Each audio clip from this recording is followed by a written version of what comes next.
একদিন দুটো ফুলের মতো সুন্দর মেয়ে বের হয়েছিল ফুল কুড়োতে সাইকেল চড়ে, কিন্তু সেদিন তারা আর ঘরে ফেরেনি। পরদিন শিকারী কুকুর সহ এক তল্লাশি দল বের হয় তাদের খোঁজে। অনেক খোঁজাখুঁজির পর অবশেষে কৃষ্ণাঙ্গ পাড়া, অর্থাৎ যেখানে কালো লোকেরা বসবাস করে, সেখানে এক ড্রেনের পাশে তাদের মৃতদেহ পাওয়া যায়। খুব নির্মম না?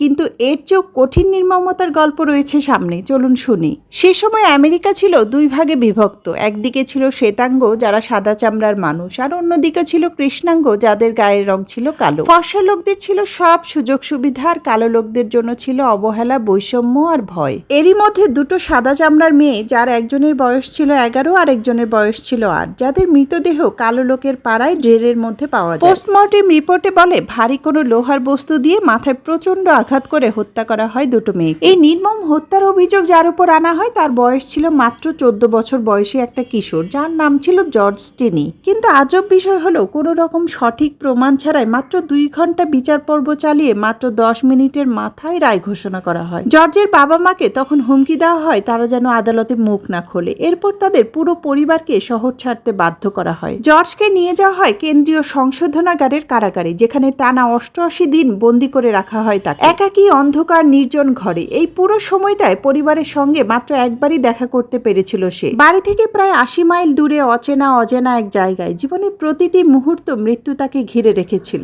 অবশেষে এলো সেই ভয়ঙ্কর দিনটা। তাকে বসানো হলো ইলেকট্রিক চেয়ারে। তার শরীর এতটাই ছোট ছিল যে তাকে বসানোর জন্য চেয়ারের উপর রাখা হলো মোটা টেলিফোন নাম্বারের একটা বই, তার উপর জর্জকে বসানো হলো। তারপর তার হাত পা মুখ সব বেঁধে ফেলা হলো, মুখে বেল পরানো হলো যেন কেউ তার কান্নার শব্দ শুনতে না পায়। তার মুখও কাপড়ে ঢেকে দেওয়া হলো যেন কেউ তার চোখের পানি দেখতে না পায়। তার মাথায় সংযুক্ত করা হয় বৈদ্যুতিক যন্ত্র। এরপর সংকেত পাওয়ার সঙ্গে সঙ্গে ছেলেটির শরীরে প্রবাহিত করা হয় 5380 ভোল্টের ভয়ঙ্কর বিদ্যুৎ। মুহূর্তেই ছটপট করতে করতে নিস্তেজ হয়ে পড়ে ছোট্ট শরীরটা। শেষ হয়ে যায় এক নিষ্পাপ শিশুর জীবন। সেই বিচার, সেই রায় সবই ছিল এক মিথ্যা নাটকের মতো, কারণ ঘটনার প্রায় 70 বছর পর দক্ষিণ ক্যারোলিনার এক বিচারক প্রমাণ করেন জর্জ স্টিনি ছিল সম্পূর্ণ নির্দোষ। কিন্তু তখন অনেক দেরি হয়ে গেছে, কারণ একজন নিষ্পাপ শিশুর জীবন তো আর ফেরত আনা যায় না কখনো। জর্জ স্টিনি বিচারের দিন থেকে শুরু করে মৃত্যু পর্যন্ত হাতে একটি বাইবেল নিয়ে বারবার বলছিল সে নির্দোষ। কিন্তু কে শুনবে একজন কৃষ্ণাঙ্গ শিশুর আর্তনাদ? কারণ সত্যের চেয়ে তখন রঙের মূল্য ছিল অনেক বেশি। কারণ তখন আমেরিকার ক্ষমতা ছিল কেবলমাত্র সাদা লোকদের হাতে।